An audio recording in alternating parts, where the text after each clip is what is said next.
Assalamualaikum warahmatullahi wabarakatuh dan salam sejahtera. Hari ini kami akan membentangkan sedikit refleksi mengenai kajian tindakan yang telah dijalankan oleh kumpulan kami, iaitu meningkatkan kemahiran bacaan Alif Lam Ma'rifah dalam Al-Quran menggunakan kaedah talaki musyafahah dalam kalangan murid. Secara amnya, kajian tindakan merujuk kepada penyelidikan ke atas amalan oleh pengamal, baik secara individu maupun bersama pengamal lain, untuk mengubah dan menambah baik amalan yang sedia ada. Dalam pendidikan, pengamal boleh terdiri daripada seorang guru, pentadbir atau seseorang kaunselor sekolah atau individu lain yang terlibat dalam proses pengajaran dan pembelajaran. Walau bagaimanapun, lazimnya kajian tindakan ini merujuk kepada penyelidikan yang dijalankan oleh guru untuk memperbaiki amalan dan pengajaran dan pembelajaran. Misalnya, seorang guru itu menyelidik tentang kaedah pengajaran dan pembelajaran yang digunakannya untuk meningkatkan lagi keberkesanan pengajarannya. Dan kajian tindakan ini dilaksanakan adalah bertujuan bagi meningkatkan kemahiran bacaan Alif Lam Ma'rifah dalam Al-Quran menggunakan kaedah talaki musyafahah dalam kalangan murid. Dan beberapa proses telah dijalankan dalam mendapatkan hasil dapatan kajian yang terbaik. Sebelum menjalani proses kajian ini, pengkaji telah memilih model Camis dan McTaggart yang menjelaskan bahawa setengah kumpulan yang merancang tindakan mereka boleh memulakan langkah pertama seperti mana yang dikemukakan oleh model Lewin. Walau bagaimanapun, mereka berpendapat bahawa kebanyakan kumpulan akan memulakan peringkat awal refleksi bagi membuat tinjauan awal terhadap sesuatu situasi sebagai asas untuk merancang dan bertindak. Okey, ada 5 proses kajian tindakan, iaitu fasa refleksi, fasa merancang, fasa tindakan, fasa pemerhatian dan juga fasa refleksi. Dan antara kelima-lima proses ini, proses fasa pemerhatian adalah antara fasa yang sangat membantu kami dalam melakukan ujian kajian tindakan ini. Kerana semasa tindakan sedang diambil, penyelidik mula mengesan perubahan dalam kalangan murid terbabit. Jika ada tindak balas yang diberikan oleh murid semasa pengajaran semula yang memberi fokus terhadap aspek-aspek yang sukar difahami, akan memberi maklum balas kepada penyelidik. Dan akhir sekali, keputusan ujian setara tentang topik yang diajar akan memberi maklum balas sama ada tindakan yang dilaksanakan itu berjaya dalam mengurangkan bilangan murid yang gagal kepada peratusan yang rendah daripada keseluruhan murid. Dan daripada kajian kami dapat rumuskan bahawa dalam fasa pemerhatian ini, kami menggunakan beberapa kaedah dalam kutipan data seperti analisis dokumen, pemerhatian, kaedah temu bual, secara berstruktur dan penulisan jurnal refleksi. Dan kaedah ini telah kami analisis mengikut teknik kaedah analisis kutipan data, sama ada dengan cara analisa tematik ataupun analisa kandungan. Dan akhirnya daripada pemerhatian ini juga dapat menghasilkan satu refleksi yang dapat membantu penyelidik mengenal pasti kelemahan dalam ujian diagnostik yang tidak dapat mengesan kelemahan tertentu dalam kalangan murid. Jadi saya serahkan slot seterusnya kepada Cik Nur Azli Syafiqah, sahabat saya, tentang bagaimanakah pembahagian tugasan dijalankan dalam kumpulan kami. Dipersilakan. Baiklah, terima kasih diucapkan kepada Cikgu Hani Syamila atas perkongsiannya itu tadi. Bismillahirrahmanirrahim. Assalamualaikum warahmatullahi taala wabarakatuh.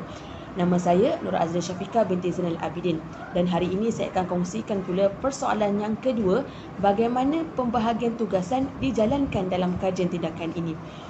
Baiklah, pertama sekali saya mengucapkan syukur kepada Allah SWT kerana saya memperolehi ahli kumpulan yang sangat suportif, yang sangat memberi kerjasama dalam memastikan kajian tindakan ini dapat mencapai objektif yang telah ditetapkan. Alhamdulillah. Jadi, dalam pembahagian tugasan ini kami melalui beberapa fasa, iaitu fasa yang pertama, fasa pengumpulan data. Dalam kajian ini, sekolah saya telah terpilih sebagai kumpulan sasaran bagi mencapai objektif kajian tindakan, iaitu mengenal pasti ataupun kaedah talaki musyafahah dalam pembelajaran Alif Lam Ma'rifah. Seterusnya, fasa yang kedua iaitu pembahagian tugas. Apabila telah selesai pengumpulan data, maka pembahagian tugasan telah dijalankan, di mana Cikgu Hani dan Cikgu Ashikin telah bekerjasama dalam menganalisis data yang telah dikumpulkan oleh saya di dalam sekolah yang telah saya jalankan. Kemudian Cikgu Nafisa telah menjalankan tugasan bagi bahagian pengenalan dan juga kesimpulan dalam kajian ini. Seterusnya, fasa yang terakhir ialah fasa pengumpulan data ataupun fasa pengumpulan maklumat yang telah diperolehi. Jadi apabila tugasan yang telah dibahagikan secara sama rata ini, maka saya telah diamanahkan dalam mengumpul menjadikan satu laporan kajian tindakan. Alhamdulillah.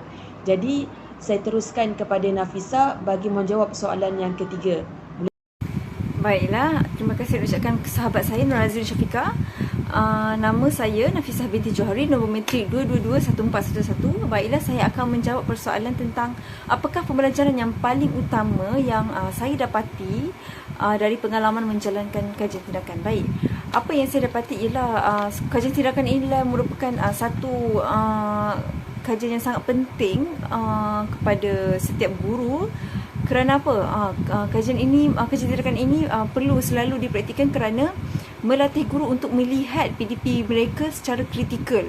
Ia bermula dengan prarefleksi, kemudian aplikasi teori-teori yang sangat melatih guru untuk memperbaiki PDP mereka.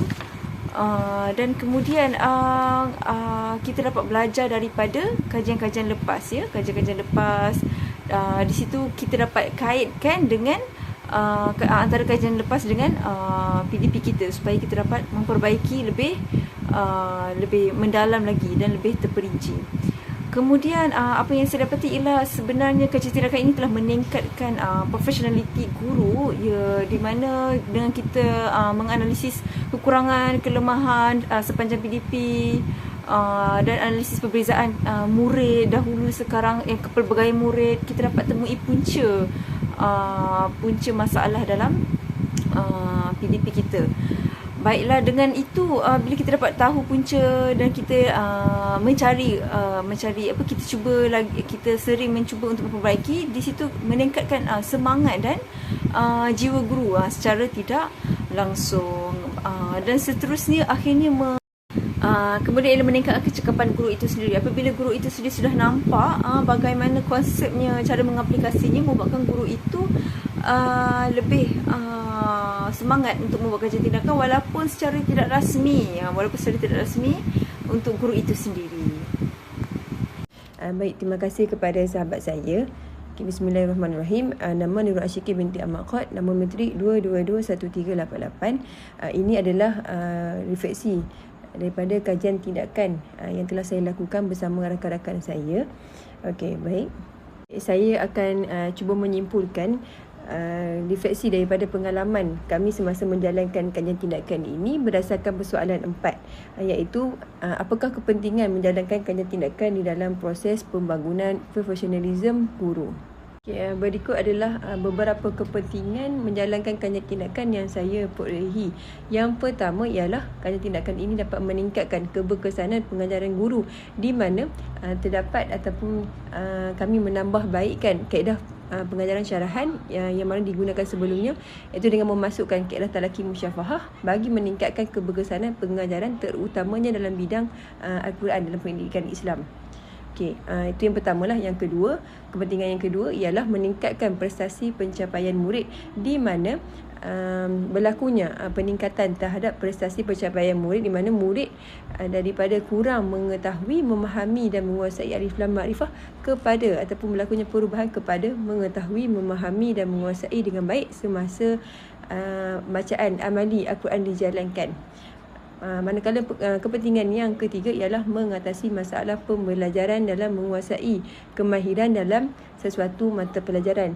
Okey, sewaktu menjalankan kajian ini, sebelum kajian dijalankan, kami dapati murid tidak menguasai kemahiran membaca alif lam makrifah, manakala perubahan yang berlaku ke atas murid setelah kami menjalankan kajian tindakan ini ialah murid dilihat menguasai kemahiran membaca alif lam makrifah dengan baik dan betul dengan bimbingan guru lah. Dan yang terakhir ialah dengan melakukan kajian tindakan ini, guru dapat membantu murid mencapai tahap cemerlang dalam sesuatu mata pelajaran. Sebagai kesimpulan, dapat saya simpulkan bahawa kajian tindakan adalah satu penyelidikan ataupun pendekatan penyelidikan yang berusaha mempertingkatkan mutu profesionalisme guru. Menurut Elliot dan Adelman 1976, mereka mengatakan bahawa kajian tindakan ini merupakan penyelidikan terhadap situasi sosial di sekolah yang bertujuan untuk memperbaiki kualiti amalan guru. Sekian itu saja refleksi daripada pengalaman sepanjang kami melakukan ataupun setelah kami melakukan kajian tindakan ini. Sekian, terima kasih.